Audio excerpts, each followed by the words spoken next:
किताब मुकद्दस में से गिनती के 20वें बाब की तिलावत। और पहले महीने में बनी इसराइल की सारी जमात दश्त सईन में आ गई और वो लोग कादिश में रहने लगे। और मरियम ने वहाँ वफात पाई और वहीं दफन हुई और जमात के लोगों के लिए वहाँ पानी ना मिला। सो वो मूसा और हारून के बरखिलाफ इकट्ठे हुए और लोग मूसा से झगड़ने और ये कहने लगे, हाय काश हम भी उसी वक्त मर जाते जब हमारे भाई खुदावंद के हुजूर मरे।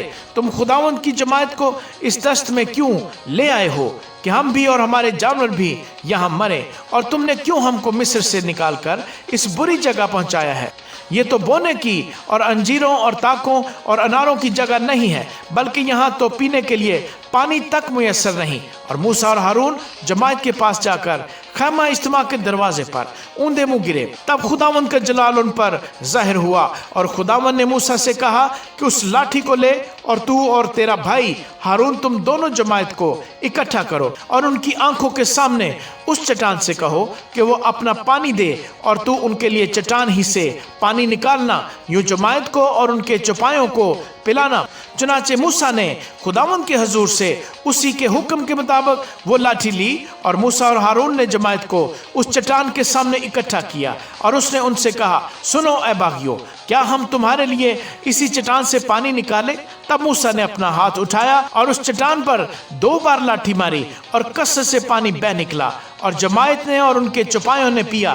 पर मूसा और हारून से खुदावंद ने कहा, चूंकि तुमने मेरा यकीन नहीं किया कि बनी इसराइल के सामने मेरी तकदीस करते, इससे तुम इस जमात को उस मुल्क में जो मैंने उनको दिया है नहीं पहुंचाने पाओगे। मरीबा का चश्मा यही है, क्योंकि बनी इसराइल ने खुदावंद से झगड़ा किया और वो उनके दरमियान कुद्दूस साबित हुआ। और मूसा ने कादिश से अदूम के बादशाह के पास एलची रवाना किए और कहला भेजा कि तेरा भाई इसराइल ये अर्ज करता है कि तू हमारी सब मुसीबतों से जो हम पर आई वाकिफ है कि हमारे बाप दादा मिस्र में गए और हम बहुत मुद्दत तक मिस्र में रहे और मिस्रियों ने हमसे और हमारे बाप दादा से बुरा बर्ताव किया। और जब हमने खुदावंद से फरियाद की तो उसने हमारी सुनी और एक फरिश्ते को भेजकर हमको मिस्र से निकाल ले आया है। और अब हम कादिश शहर में हैं जो तेरी सरहद के आखिर में वाक़ है।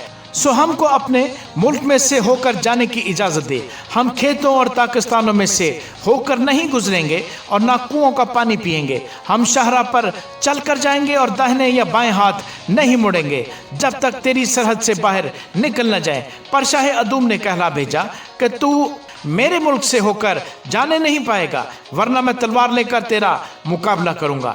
बनी इसराइल ने उसे फिर कहला भेजा कि हम सड़क ही सड़क जाएंगे और अगर हम या हमारे चौपाए तेरा पानी भी पिएं तो उसका दाम देंगे। हमको और कुछ नहीं चाहिए सिवा इसके कि हमको पाँव पाँव चलकर निकल जाने दे। पर उसने कहा, तू हरगिज निकलने नहीं पाएगा। और अदूम उसके मुकाबले के लिए बहुत से आदमी और हथियार लेकर निकल आया। यूं अदूम ने इसराइल को अपनी हदूद से गुजरने का रास्ता देने से इनकार किया, इसलिए इसराइल उसकी तरफ से मुड़ गया।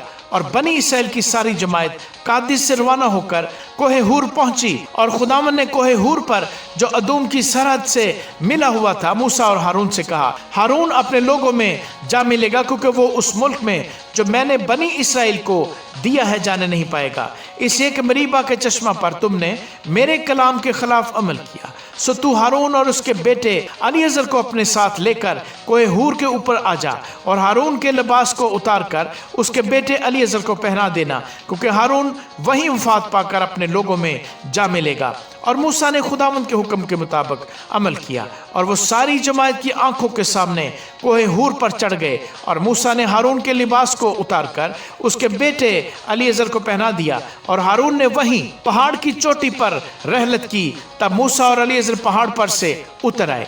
जब जमात ने देखा कि हारून ने वफात पाई तो इसराइल के सारे घराने के लोग हारून पर 30 दिन तक मातम करते रहे। आमीन।